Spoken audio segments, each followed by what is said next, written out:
American president Donald ട്രംപിന്റെ കാലത്ത് Russian president Vladimir Putin American തീരത്തേക്ക് അയച്ചത് സാധാരണ യുദ്ധവിമാനങ്ങളല്ലായിരുന്നു. അതിവിപുലമായ ശേഷിയുള്ള 4 ബോംബർ വിമാനങ്ങളാണ്. എന്നാൽ ആ വിമാനങ്ങളെക്കാൾ ഭയപ്പെടുത്തുന്നതായിരുന്നു അവ നിയന്ത്രിക്കുന്ന റഷ്യൻ പൈലറ്റുമാർ. ട്രംപിനും മുഴുവൻ യൂറോപ്പിനും ഏറ്റവും വലിയ ആശങ്ക ഉണ്ടാക്കിയതും അവരാണ്.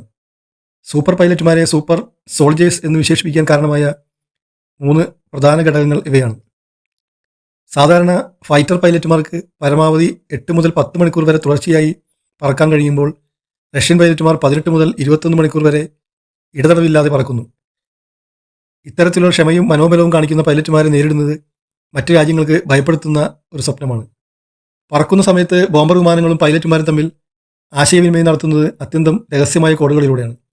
പലപ്പോഴും അവ പക്ഷികളുടെ ശബ്ദത്തെയോ വിമാന എഞ്ചിൻ്റെ മുഴക്കം പോലെയോ തോന്നും. ഇതുവരെ അമേരിക്കൻ സാറ്റലൈറ്റുകളും നാറ്റോ സാങ്കേതിക സംവിധാനങ്ങളും ഈ കോഡുകൾ തിരിച്ചറിയാനോ ഡീകോഡ് ചെയ്യാനോ സാധിച്ചിട്ടില്ല.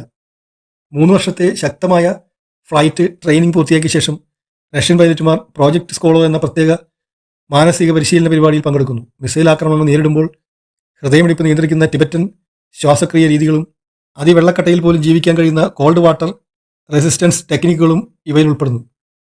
ഈ പരിശീലനങ്ങളിൽ നിന്ന് പുറത്തുവരുന്ന ഓരോ പൈലറ്റും യഥാർത്ഥത്തിൽ അപകടകാരികളാണ്. എന്നാൽ ചോദ്യം നിലനിൽക്കുന്നു, ഇവയെല്ലാം യഥാർത്ഥ വസ്തുതകളാണോ അതോ ലോകത്തെ ഭീതിപ്പെടുത്താൻ രൂപകൽപ്പന ചെയ്ത ഒരു റഷ്യൻ പ്രചരണം മാത്രമാണോ? ഇതുപോലുള്ള കഥകൾക്കായി the story behind channel subscribe ചെയ്യുക, ബെൽ ബട്ടൺ കൂടെ എനേബിൾ ചെയ്യുക.